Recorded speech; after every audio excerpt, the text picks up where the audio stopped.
Hi guys, and welcome back to another episode of Building a Nation with Polonia Warszawa, the Looking Forward series. Now, this is going to be a little bit different to how I've normally done this because I wanted to break it down into slightly smaller sections. The other reason I'm going to have to do that is because, as you can probably tell from the sound of my voice, I am not a well man right now. But I did want to try and hop in today and do some recordings because I had some free time and, well, you know, I've just been excited to look at this. Now, you'll notice we're in June 9th, 2091. There's probably going to be some weird cuts in this video while I disappear for 5 minutes to cough up my own internal organs. You know how it be. So yeah, my character Bruno Bridges is in fact 107 years old at this point, which is quite something, I've got to say. Now, the plan for these video series is going to be a little bit different. So as I already said, in fact. So this episode here, the first one, is going to be going over the main things about it. So the things that perhaps a more general viewer that might not have seen all of Polonia would be interested in. So we're going to be looking at all the other leagues, the World Cups, the award winners, all that sort of stuff, the Nations League, coefficients, Europa League, the other leagues I had turned on still, all of that jazz, because I'm really just curious to see what happened in that period. This is the longest I've been on one of these looking forward. I literally left this all weekend. I left it from 12 o'clock on Friday to quite literally 12 o'clock Monday, so 72 hours of simming, and we managed to go 56 years into the future. And also, so what I did was I made a big list of all the players, past and present, that I was interested in. So there's a huge list of them. In fact, it was 95 players. And then I randomized them all, put them in a random sequence, which I've now got to my right-hand side. What we're going to do is, after I've gone through all this stuff, in the following episodes, we're going to slowly work our way through that list. I've got all players set to keep stuff after retirement, so there shouldn't be any issues with that, and we're all going to be doing it from the point of 2091. The reason for that is because firstly, it would take too long if I did it year by year as we used to do, but that means if we do want to go in and see more stuff, I can just go back to the date that the year before they retired, and we can have a deeper look at the player anyway, because I've got it saved every single season. So that's going to be the plan for that one. Obviously, we won't concentrate completely on every single player, because I can tell you this, the first player on the list is Scott De Vos. Now, we're not going to want to know too much about old Scotty D, considering I don't think he ever actually played for us, but I still want to see how his career went, so we'll give him a quick look, but that'll probably be at the start of the next episode. For today, we're going to be looking at all of the other stuff. Now, normally, when I do something like this, I literally cannot help myself but look at some of the stuff that's happened. This time, I managed to resist. I had another video to record the final one of Wesker, so I was able to do that instead. Now, there's only one thing I do know, and that was just while I was checking through all the leagues to make sure that they had finished so I could save the game and create this. And that was when I noticed, and the only thing I've really noticed about the save so far that's what's changed, is that our B team is somehow in the second division. And I don't think that should be possible. I think it's probably a glitch caused by the fact that they're our B team or something, but they've ended up in the second tier of Polish football. That much I do know, and they shouldn't be allowed to get there, I don't think. I thought they were all banned from being in the second tier onwards. Or it has to be like 2 divisions below the main team. I don't know. Point is, our B team are in the second tier, so that's the only thing I can really say that I've actually looked at so far. And that was just me looking through the Polish leagues to make sure they'd all finished. And I noticed our B team were there. I was like, okay, that's a bit of a weird one. But we'll cross that bridge when we come to it. Right now, we're going to go look at the World Cup first, because who doesn't want to see the World Cup? Not entirely sure why it's highlighted here in blue, but it is. They're clickable, I guess. It's because they're the ones we can actually look at the stats from. So that's the way things have gone with the World Cup. So let's just have a little look at who's won the World Cup. One of them is standing out immediately to me. Hello there, Costa Rica. We need to talk some. Right, so yeah, France won a World Cup. Russia won a World Cup. Belgium won a World Cup. Germany, Spain, Belgium again. Italy, France, Spain. Wow, look at these. Russia have won a couple of World Cups too. Portugal finally won one, but Uruguay also picking up a great World Cup in there. The Dutch have finally won a World Cup, and it only took them to 2070 it took them to get a World Cup. France won another one, Portugal, Belgium, then Costa Rica won a World Cup. I mean, that is the biggest shock I can see on this list, to be perfectly honest. Argentina finally win another one. Weirdly though, the first South American side to win a World Cup in this save is actually Uruguay.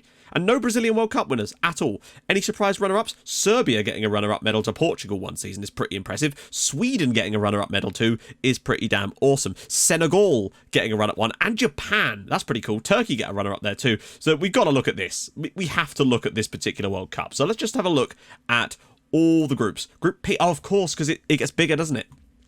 So, yeah, Burkina Faso were in it, which is kind of interesting. So, of course, they were in a group with England. Costa Rica in a group with England. And, I'm assuming they probably beat Australia, as did England, and then they drew with each other. But they beat Australia by more points, so they topped their group. Morocco in there, El Salvador. Any surprise teams? Guinea? Wow, impressive. Uzbekistan. I feel like Uzbekistan, they always seem to qualify once it gets brought out to be larger. Canada were in it, but not so great. China. Cape Verde. That's nice to see. Poland. Very, very nice. No, I noticed that you won't have seen any Poland on there, which is a bit of a shame. I wonder if they've had any success at the Euros over the seasons. I'm very, very curious to see how Blaise Lisek gets on in his career. If he doesn't have 100 caps for Poland, I'm going to be pissed. Some of you that haven't really watched the save will not understand my fury about that, but I bet you Carol does. I bet you Carol does. Right, okay, so let's move on to the next round here. I'm not going to do everyone in this amount of detail, but the interesting ones make perfect sense. So second round, how did that go? Scotland were in it, apparently, and knocked out South Korea. That's not too bad. So where were... so Poland knocked out Tunisia. Where is Costa Rica? So they beat Paraguay 1-0. Paraguay is a reasonable... This was obviously in... Looks like South Korea again, in fact. Yep, that's interesting. Just South Korea this time, though. But yeah, they knocked out Paraguay, so a reasonable matched game, as England lost 4-3 to France. Classic. Scotland got through against South Korea, though, the hosts. Not bad, guys. Not bad at all. Third round here. God, look at the amount of rounds there are going to be. These World Cups are going to go on for days. Where are they then? So Costa Rica knocking out Scotland 2-0. So I guess you could say they've had a fairly easy run so far. No offense, Scottish people. Don't worry. I'm Scottish too. I can say it. It's fine. Poland were eventually knocked out by Croatia that season. So when did they come up against someone decent? They then knocked out Mexico in extra time. So they weren't exactly smashing their way through and have kind of avoided most of the big nations. Although, as much as I say that, I don't know who was a big nation at this point. But that being said, not Northern Ireland, Republic of Ireland getting to the World Cup quarterfinals and only losing 2-1 to Holland, not bad at all. So they're going to have to play someone decent in the semis, surely. And they beat Italy 2-1 to reach a World Cup final where they will play against Holland. And obviously they must have, well, won the final. 3-1 in extra time over the Netherlands. Costa Rica won a World Cup. That's up there for me for one of the biggest surprises. I don't know, those of you that, some of you, in fact, a lot of you probably watched Paul, Golden FM's video about predicting the World Cup, where he basically did like an insane amount of simulations to see who would win a World Cup before the World Cup last year. And I don't know if Costa Rica ever won it during his simulation. So if anyone knows that, then do let me know, because that to me is probably one of the biggest shocks I've ever seen in one of these. Costa Rica winning a World Cup. There you go, lads. There you go. Right, so let's move on to the Euros now. Well, my disappointment is immeasurable and my day is ruined. Look at this. The Spanish domination continues. I would say no one expects the Spanish Inquisition, but it would seem that people very much expected it and got exactly what they were expecting. Holy Christ. So they went 3 years in a row, or 3 times in a row. Sweden did win one. Sweden have done all right. That seems to be the same kind of time that Sweden must have had a really dope squad for one period of this, because they got to a World Cup semi-final. Sorry, they got to a World Cup final, and they won the Euros. And that's not too far in the future. That's what, 2024? So that suggests that Sweden got some good stuff coming down the line there, it would seem. Portugal win another one. No real surprises. In fact, no surprises at all as far as winners. Belgium finally got one there as well. Surprise runner-ups, Sweden and Denmark to be in the final one year is pretty damn cool. Croatia got to a final. Denmark, England got to 5 finals, but did not win it. The bridesmaids of Europe, it would seem. Austria were runner-up one year. I guess we could take a little look at the Swedish season. I mean, it's not that super interesting, is it? Considering they came third in their group. They came third in their group, in a group that had Spain and our boys Poland in it. But wasn't enough, it would seem. Poland, what happened to them in the next round? Oh, they lost 5-0 to Portugal. Come on, lads. You're better than this. In fact, this would have happened... Wait, this happened during my save. I think we probably already know about this. They knocked out Holland. Or the Netherlands, I do apologise. I normally call them the Netherlands like they should be called, but the game calls them Holland, so yeah, it's hard to when you're just reading it off. They beat Spain 4-0, good God. And they beat Portugal 4-3, and then presumably beat Denmark in the final 3-2 after extra time. So there you go, that is the European Championships. No huge surprises that time. Let's have a look at the Cup of Nations, why not? Now, I'm not so familiar with African football, so some of these will be obvious surprises, and some of them perhaps not. Angola, I feel like them winning it is a bit of a shock. Guinea-Bissau, I feel like that's a bit of a shock too, but again, I'm not really clued up on the... I know, like, which teams should be up there, but I'm not sure if, like, maybe some teams are up and coming. It tends to be the same teams in every single slot. There's no, like, huge... In fact, as far as I can tell, apart from... Oh, these are all real ones. Mali had some good runs towards the start, but for the most part, it seems to be the same teams, but that could be due to the fact that these are the only teams that actually had players being generated, so the other teams were just getting decimated and falling down the leagues. This won't happen with Notts County because we're going to have that massive database thing on, so that shouldn't be a problem there. Now, this is where things start to get very interesting. Ballon d'Or. Ballon d'Or. Well, I am immediately sad. Very much immediately sad indeed. Blaise Lisek does win the Ballon d'Or 3 years in a row, but you'll note that the third one was with Tottenham. Bad times. That really makes me sad. Such a shame for old Blaise. I'm gonna resist clicking on him, but that is disappointing to see that he clearly left Polonia the moment he got the opportunity, which is a real shame considering he was the Ballon d'Or winner. And then to go to Tottenham. Ah, the betrayal. So let's see who else won a few here. I'm going to just sort of scroll up with my mouse here. But, you might notice there that there was a guy from us, Logan Roussel, 25-year-old Frenchman, not a player I signed, came third in the Ballon d'Or. That's interesting to see. I just want to see if we had any other surprise players that actually got onto this list here, essentially, because they're all going to be regens. My God, this is taking an insane time to load. I might not be able to go through each one individually. More going to have a little look and see if our... Oh, wow, look at that. A player from Cannes managed to win it.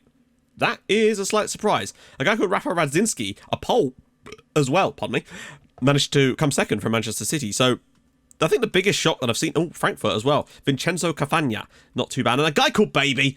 Oh, hello, look, another Polish lad. I bet you most of these decent Polish players came through from German clubs. That's usually how this sort of thing works. But the fact that there's a guy called Baby that's won it. Of course he's Brazilian. That makes total sense. Daniel Tayoko, Brazilian. Yeah, I mean... It's not hugely surprising, but it's nice to see some good Polish players winning the Ballon d'Or, along with Blaise Lisic. There's been others, you know, Rafa Radzinski, it's good to see him winning it. Przemysław Wawrzyniak, apologies for that one. Usually I take a run-up with these words, but unfortunately I haven't had time to practice that one. I only know how to say Przemysław because we had to say it all the time for old Yam Boy. So that's the Ballon d'Or. The biggest surprise for me is the player from Cannes winning it. I wonder if Cannes have won a Champions League or something. That would be pretty damn awesome. So now let's go have a little look at... there's a team of the year, but that's basically just the same thing, isn't it? Best goalkeeper, just want to see if there's any surprises on this one. Okay, there does appear to be some surprises on that one. So obviously, oh, hello. Oh, hello. Sorry, I sound like, that is very impressive. Look at this. Juan Martín Iglesias won it a few times under me, as we know, but look at this. He continued to win it. That's very, very pleasing. Because that suggests to me that he continued to stay with Polonia through a long part of his career. Because look, he was winning it in 2043 at the age of 34 years old. And also, the one year that he didn't win it in here, he came third in it. So when he was 34, which was nearly 10 years after I left, he was still playing for Polonia. I feel like he's got the ability to be one of those sort of 600 appearance kind of lads. And in fact, as you can see, Ernesto Batista, a 23-year-old Argentinian, won it in 2047. So it shows that we still, as Polonia, had a hell of an impact, particularly from a goalkeeping standpoint, on the national stage 13 years after I left the club. I don't suppose we've won it anymore. Yes, we have. Okay. That's very interesting. Mateus Tadeu, a Brazilian goalkeeper, won it for us in 2061. Guys, I'm going to go out on a limb, and I think Polonia might well have won the Champions League since I left. And that would be... I don't think I've ever had that happen on a club before. Oh, and there you go. Another Cannes player. They seem to have become something pretty solid in this save. Also, Jesus Aragon for Betis has won it a couple of times, interestingly. Another guy, Gaston Villafana. Yeah, Cannes must have become something in this save. Martin Donnelly also winning it for Wolves. And look, Clovis, another Polonia player, winning it in 2079. We have a hell of a thing with South American goalkeepers, don't we? And then obviously a guy from Chapecoense getting the win there too, and another guy from Chapecoense. So the fact that we've won it as close as 2079 is very, very interesting for me. These, I just don't think are particularly that important for now. Otherwise, we would be here all bloody day. But you get the idea, so to speak. Right, now, what I want to kind of look at quickly is the coefficient. So as you can see, on the national club coefficients, Poland pretty much established themselves as the 6th best country in Europe. But it doesn't appear as though they've ever... It's interesting that we've stayed that good, though. That is very, very interesting to me, that we've not got any worse. A lot of the time they will just slink away, but it seems that we have managed to maintain a solid level as the 6th best country in Europe. And I don't think we ever got as high as 60 points, but that's interesting. I mean, just looking at the world rankings, we're currently sitting 15th overall. And when you look at our top players, this is an interesting fact for me. Our top players, some of which play in Poland, like Camilo Soliani plays for Łódź. We've got Dorian Szymanski, who plays for Bayern. Fair enough. Carlos Torres, who plays for NAC Breda. Krzysztof Adamski plays for Legia. We've got Tomasz... Tomasz. Two guys play for Motor. So either that means that we've really fallen off the pace, or there's some big stuff happening. And I think it's genuinely the second one of these things. Because look, 15th in the world rankings. We've been up as high as 14th in the recent years. Unfortunately, we can't see anything beyond that, unfortunately, which is a bit of a shame. I wonder if we can see the history of management, because the current guy is Stoliarczyk. Can we see managers? We absolutely can see managers. So, you could see here, this is the guy, Jacek Maziera. He was the guy that we never got to replace, because he was in charge of Poland for 15 goddamn years. And then after that, it's an absolute mess, as you can see. Just having a little look through here to see if I recognise any of these names. I don't think I do. No. I was kind of wondering if any of our players would have gone on to be manager of Poland, but it does not appear as though that is the case. Although I do recognise Rafael Figa, but we don't have the ability to click on most of these players, do we? Which is a bit of a shame, but there you go. So yeah, that's kind of what happened with Poland. I don't know if they've been any higher than that or not.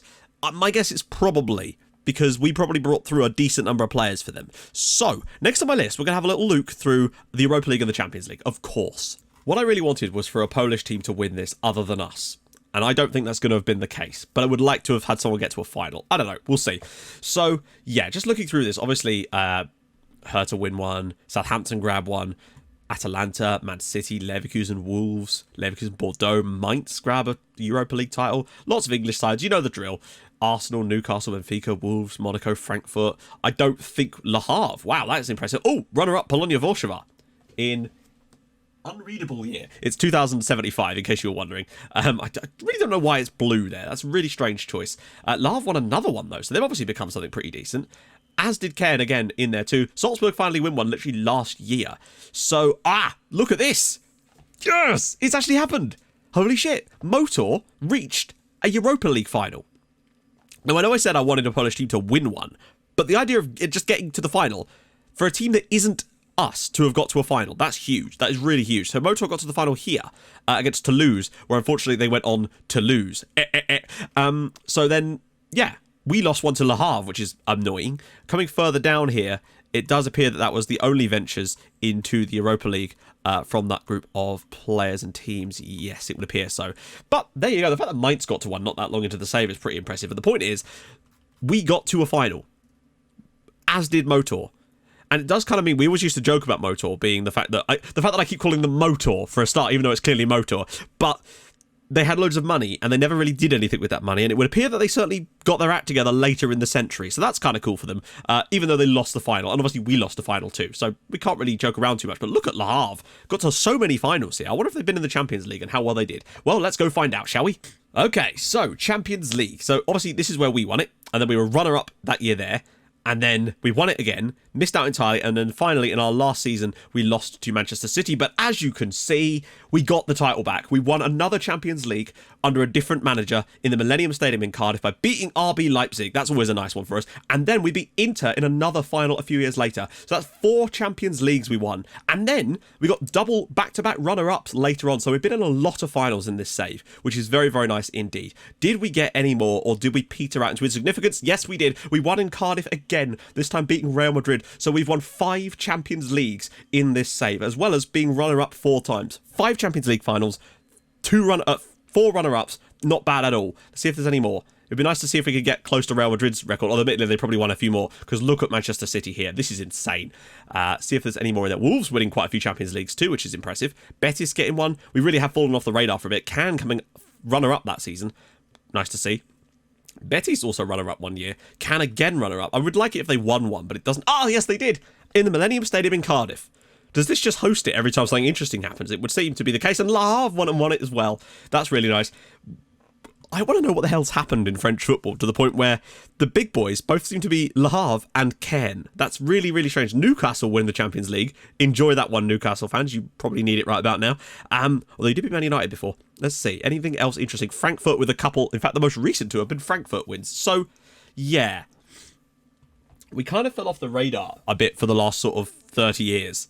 A couple of runner-ups here, but then kind of fell off completely. And it really was a period of real dominance for the French teams, it would seem. Or just randomness out of those 2. Wolves with a period of dominance too, with 3 out of 4 years as well. I wonder if there's any sort of surprise stadium names in here. Johan Cruyff Arena, we already know about that one. Doesn't appear to be any strange named stadiums in there too, does it? Oh, Franz Beckenbauer Park. That seems like it's a new one. Right, okay, so what do we fancy doing next?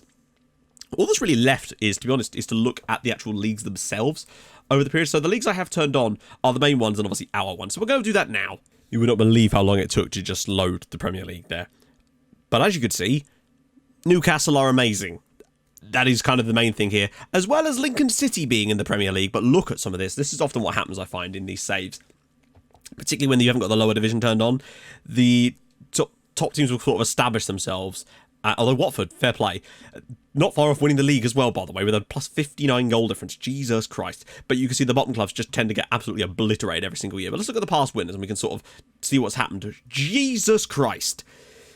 I mean, Newcastle, what the hell happened there? They've won 6 in a row and then come back and won 3 more in a row and will run. They have been absolutely dominant. This is like Sir Alex Ferguson's Man United, but actually somehow slightly better. Although City did also win 7 in a row here. Arsenal with a few, Wolves with a few.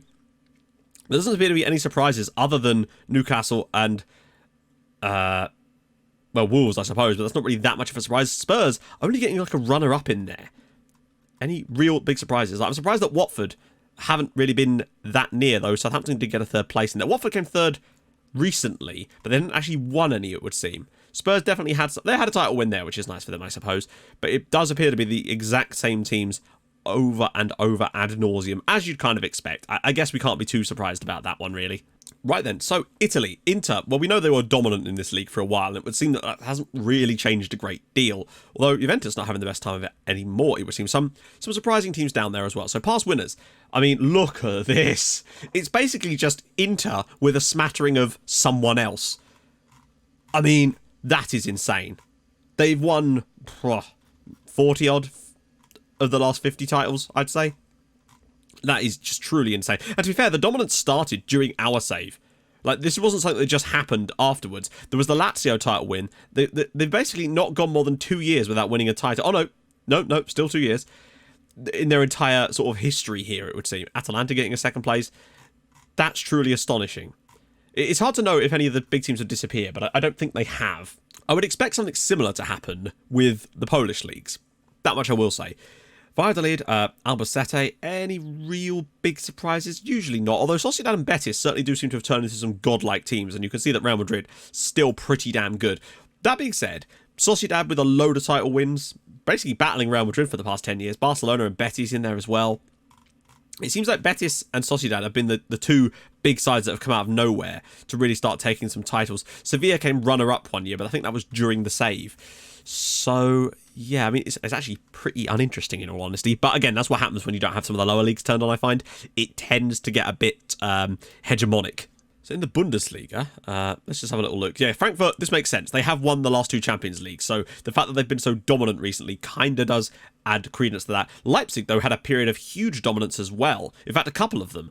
And then sort of had a large period of just random teams winning it for quite a long time.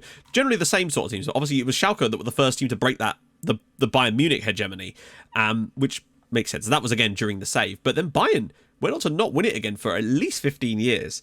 But, as usual, no massive surprises. There's no, like, Mainz coming 2nd here, I suppose. But you've not seen, like, I don't know, Hanover suddenly appear on that one. Again, it's very much a similar kind of story.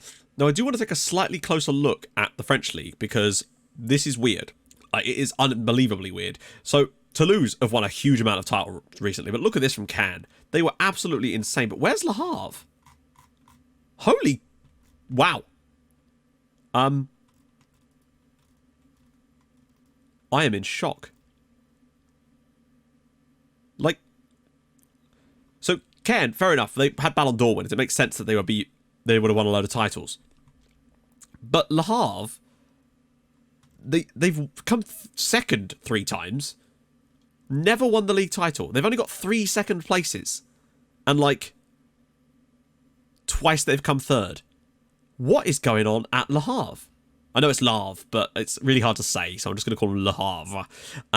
It's going to take a little while to load, unfortunately. It is truly insane. Like, they've won a Champions League. They've won 2 Europa Leagues. And yet they've never won the French League, I don't think.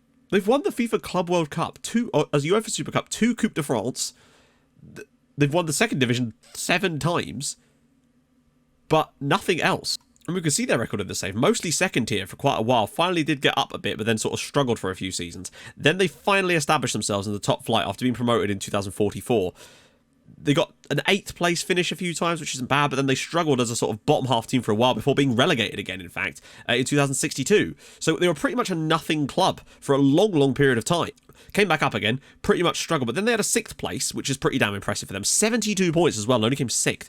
Then they came 7th. This was obviously getting them into Europe a little bit. Came 4th. They came 3rd, which is pretty impressive. This was their sort of period of dominance. Getting 84 points was pretty impressive for them. They came 2nd, amazingly, with 75 points, but came 2nd that season.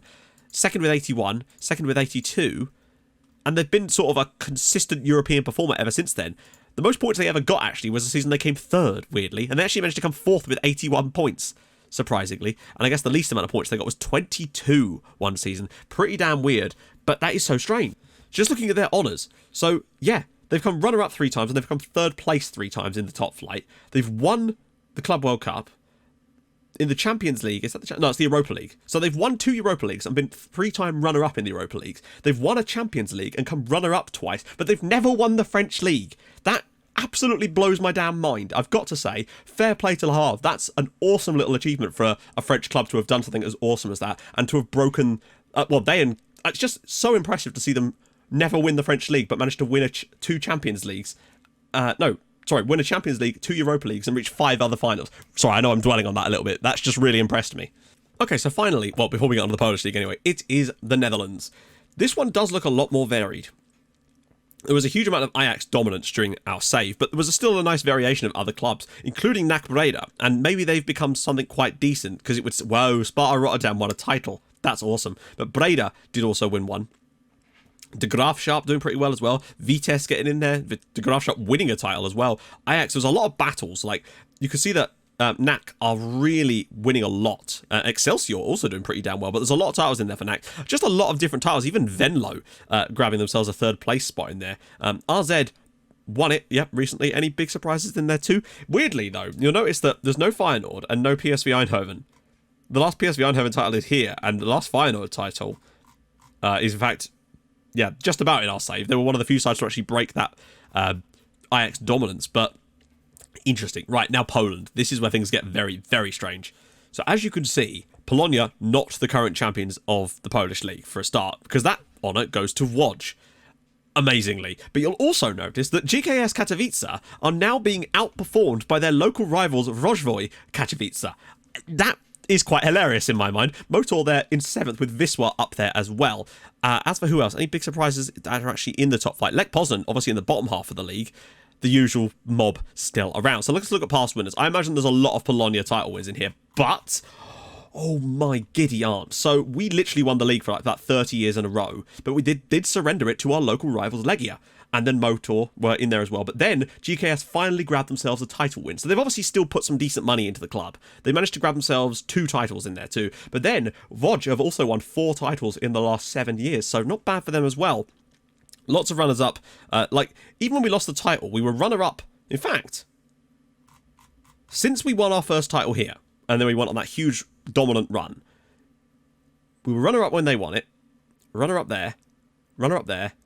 Runner up there. And runner up there. So there's only been 1 season since we first won a title that we've not come 1st or 2nd. And that was the year that we fell behind both Legia and Motor. Presumably we were 3rd. No, we were actually 4th that year. The worst finish for about 60 years for Polonia Warszawa was in 2064, where we came 4th in the league behind both Legia and Motor. Motor, who've never won a Polish league title, but have reached a European final in form of the Europa League. And that, to me, is the ultimate achievement of the save, complete in a way. The fact that... Oh, wait, hang on. No, that's the... That's not what we want here, is it? We want the championship group. So, no, in the end, we did manage to come 3rd. So, to be fair, we did come 3rd in the end. So, not too bad there. But, yeah, that's very, very interesting indeed.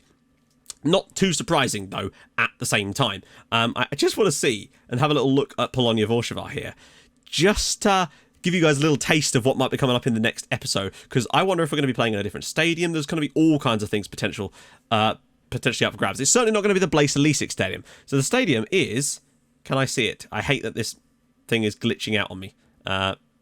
Okay, so yeah. That's annoying. The finances are already okay at the moment. Who's managing the club currently? Can we see that? Hot prospect, key player. Okay, so Alberto Freitas Park. Oh, you have no idea how happy that makes me. That makes me so goddamn happy. Alberto Freitas Park, because that means that the player that I used to have to convince every single season to stay with us for a bit, and then he just a switch flipped in his head, and then he was happy to stay every single year when a club put a bid in, but then he was the ultimate player to use to convince other players to stay. He was so good at doing that. Obviously he couldn't convince Blaise Alesic to stay, but the idea that he was able to do that and then was able to get the stadium named after him suggests to me that he might well have finished his career at Polonia, and that makes me so goddamn happy. 5 champion, well, let's look at the honours. Let's just have a look at the overview here. 5 Champions Leagues, 3 Club World Cups, 59 Polish titles, 38 Polish Cups, 3 Super Cups, 1 Second Division, 50 Polish Super Cups, 1 Second Division, 1 Polish League Cup, 1 group there. A guy called Julian has the most goals with 249. And, oh, well, there you go. Martin Iglesias, most appearances with 525. But a guy called Matis Exparat isn't that far away from it, interestingly. We might as well take a look at managers here, because why the hell not? We'll have a closer look at this in the next episode. But managers, go on, I'd love to see a former player be a manager. This is what I dream for. So, after Bruno Bridges, oh my god, they had a lot of managers. Bruno Lager actually took over from me and was there for 3 years, won 3 titles and a decent amount of things. That's not be surprising. Julian Nagelsmann took over from us as well. Oh wow, there's some very interesting names on this list. Let's just make that very clear. So firstly, Julian Nagelsmann, which is awesome. Sebastian Rudy, he's a Hoffenheim player. He's an actual Hoffenheim player, wasn't he? Abel Ruiz, Domenico Tedesco, who I believe is the Schalke manager, or was last year. Antoine Griezmann managed Polonia for a year and a bit. Still won us a couple of league titles. I mean, very few of these guys are not going to have won us a league title, let's make that clear. Maciej Magic, but then Rudy Pitao. This is that guy that played for Marseille during the save that we nearly signed, I believe, at some point. And yeah, he actually went and managed us for 2 years. Still won us 2 league titles and 3 cups. You can't really go wrong there. We won 13 league titles and 24 cups. You really do notice how it drops away towards the end here. Edgar Badia, Nemanja Gudeli, Herman Cup. Oh, my heart. My heart. Herman Carballo managed Polonia Warszawa and won us the bloody league. I am so happy to see that. That is insane. Right, I don't think I actually have him on my list for some reason, which is disappointing. So we're going to have a look at him now. This is Herman Carballo, retired at the age of 35. I mean, what an absolute legend. He got 43 caps for Poland and 8 goals. Wow, he made 90 appearances for us. Then he went on loan for a little bit because we were trying to get rid of him. But, like, what's his managerial record like? This is the key thing here. History, can we see? Oh, I wish we could see a bit more than that. Let's just have a little look here. So, managed quite a few sides. He managed Lechia Gdansk. He was there for a while. Bruce Bell in charge of Nice. Okay, interesting stuff. Oh, yes, we've got staff history. Right, okay, so there's different options here. We don't care about the biography one. Oh, landmarks. Okay, that's pretty cool. Is there any other things we can change? Because I can switch between history summary and normal history, which is quite useful. But then staff history. All right, so let's have a look at his staff history, because that's kind of what we're interested in. So he actually started off he was the reserve assistant coach at Gornik, then went to Rozhvoy for a bit, Corona, Gornik, Lechia. Then he got a job at Nice. So he definitely worked his way through. Dawdled around in the French leagues for a little bit. I don't know how he actually did there. Oh, wow, he actually managed... Oh, my shit. He's the guy responsible for this. He's the guy that made Cannes what they are. He retired at the age of 70 as a staff member, but he was at Lille for a bit. I don't know if he won anything at Lille. Probably not. He got a few second places for Lechia in the top flight. In fact, 4 seasons of it, which is not too bad, really.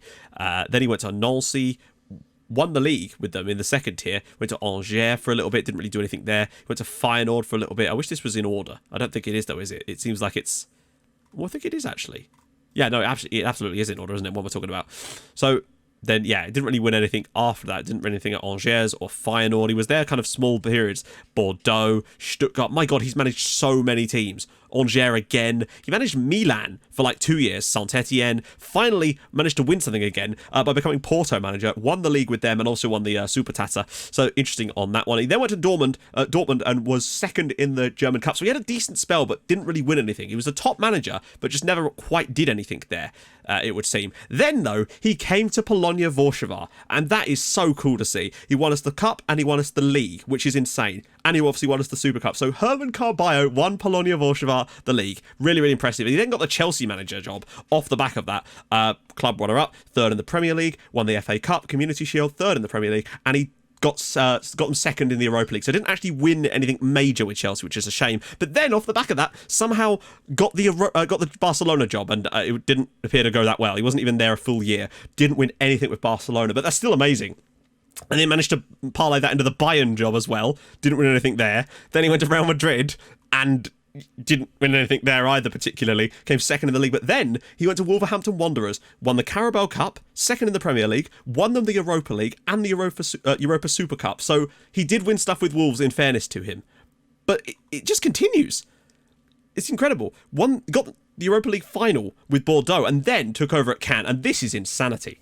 I love these menus. I didn't know these ones existed. I'm sorry this is going on a bit longer than I thought it would, but I don't have Herman Carballo on my list for some reason. So, yeah, I mean, won the league with Cannes, won the cup with them, won another league. He won several, in fact, he won a lot of league titles with Cannes. It's fair to say. He won the Champions League with them. He won the Super Cup. He won the Club World Cup. I mean, this guy has been an insanely good manager, and right towards the end of his career, it would seem, won things. And then he went to Arsenal for a little bit, but didn't quite have the success. So he is one of the guys responsible for making Cannes that absolutely dominant French team, and that, to me, is one of the best stories I've seen from an FM sim, and this is why I've done this the way I have done, because that is truly amazing. And the fact that he managed Polonia and won us a title too. Let's see if anyone else has given us titles. So Denise, I don't know most of these names. Trevor Schalabart rings a bell. Andreas Christensen won us a title, and I think... No, look, Pierre Denis, the first guy to not win the title with us for a long, long time, since literally the guy that took over before me. So Andreas Christensen came in, won a title, but then he did leave, in fact. Dario Betunchal came in, didn't do a great deal. Paco Alcacer came in and again didn't win a title. We went through a poor spell here, it would seem, where we had a couple of years where we just couldn't seem to pick the right manager. Thankfully, Joshua Sagan comes in and wins us a couple of titles. Oleg Yudin comes in and wins us a title. Most of these managers haven't been here very long. Rivaldo, presumably a different one, came in and won us a title. And then, obviously, we've had Ignacio Gagliardi, comes in and wins us 2 titles. Peter Valk is, again, our assistant manager, it would seem. He's always there. Hide caretakers, in fact, so we can make this a little bit easier here. So who else have we had here? Whoa, hang on. We've had a lot of managers towards the end of this save. Good lord. Not a lot of success with them, it would seem. In fact, Pablo, no managers that really make any sense to me as being like players from our save. So there you go. That is where we're going to leave it for this first video. In the next episode, we are going to start working our way through my list of players. They won't all be anywhere near as detailed as the Herman Carballo story, which frankly could make a bloody movie in itself. I would love to write that book if nothing else, just using that as a template and then write the story around it. That would be really dope to do, actually, and I might even consider doing something like that with like the best story, but that's another thing for me in my own creative writing exercises. So if you've enjoyed this little first look, those of you that perhaps might not be interested in the individual players, then hey, this is the point where we leave you maybe. I don't know. Stick around. You might enjoy it though, I have to say. And those of you that are getting excited for the next episode, I'm just going to give you a taste of some of the players that are going to be in the next episode. Scott DeVos, hey! But the second player on the list is Alberto Freitas, so you're not going to want to miss what happens with him. Also in that next episode, Fernino, Broniszewski, Juan Martin Iglesias, and also potentially Petr Chabal if there's enough time, and a load of players that have left the club, including Victor Hugo and Devin Hoxha, that wonderful Albanian player that we had at the start of the save. So yeah, join me for that in a minute. It's going to be great. I'll see you guys in a sec. Thank you so much for watching. Leave a like. Bye-bye.